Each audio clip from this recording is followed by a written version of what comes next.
राजनीति के सबसे बड़े खिलाड़ी दादा शरद पवार ने एक बार फिर साबित किया कि वो कुछ भी कर सकते हैं। बगावत के बाद अजित पवार ने शरद पवार के पैर छूकर मांगी माफी, बागी विधायक भी रहे मौजूद। क्या एक बार फिर अमित शाह को धोबी पछाड़ लगाने में सफल हो जाएंगे शरद पवार? महाराष्ट्र की राजनीति में फिर कुछ बड़ा होने वाला है। इस बार कौन बन सकता है सीएम? हिंदुस्तान की राजनीति दिन ब दिन करवट बदलते जा रही है। यूपी, बिहार, महाराष्ट्र, मध्य प्रदेश, राजस्थान इन दिनों सबसे ज़्यादा चर्चा में है। उसकी वजह यह है कि नेताओं का बागी होना।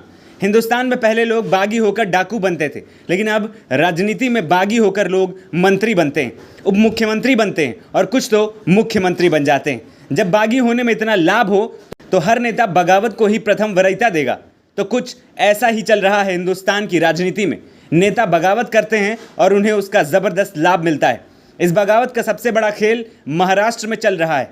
महाराष्ट्र में पिछले 3 साल से ऐसी बगावत चल रही है कि कौन मुख्यमंत्री बन जाएगा, कौन मुख्यमंत्री पद गंवा देगा और कौन मंत्री बन जाएगा और कौन अपनी पार्टी से बेदखल कर दिया जाएगा, कुछ कहा नहीं जा सकता है।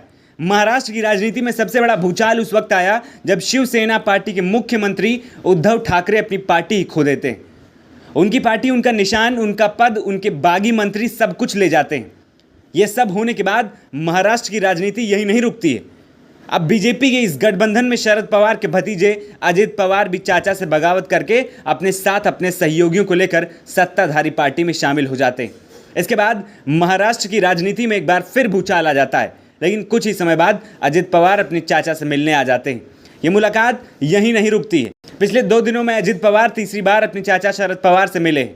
साथ ही में बागी विधायक भी हैं, जिसके बाद लोगों ने कयास लगाना शुरू कर दिया है कि शरद पवार जो राजनीति के एक धुरंधर खिलाड़ी हैं, उन्होंने कुछ बड़ा खेल करने के लिए ये सब जाल बिछाया था। क्या भतीजे के बाद शरद पवार भी बीजेपी के साथ गठबंधन में जाएंगे या भतीजे समेत बागी हुए शिवसेना के विधायकों को भी वापस लाएंगे और फिर से सत्ता में आएंगे? फिलहाल कुछ भी साफ नहीं है। महाराष्ट्र की राजनीति में अगले 2-4 दिन में क्या होने वाला है? क्या महाराष्ट्र को कोई नया मुख्यमंत्री मिलने वाला है या भतीजे के बाद चाचा भी बीजेपी के साथ गठबंधन में शामिल हो जाएंगे?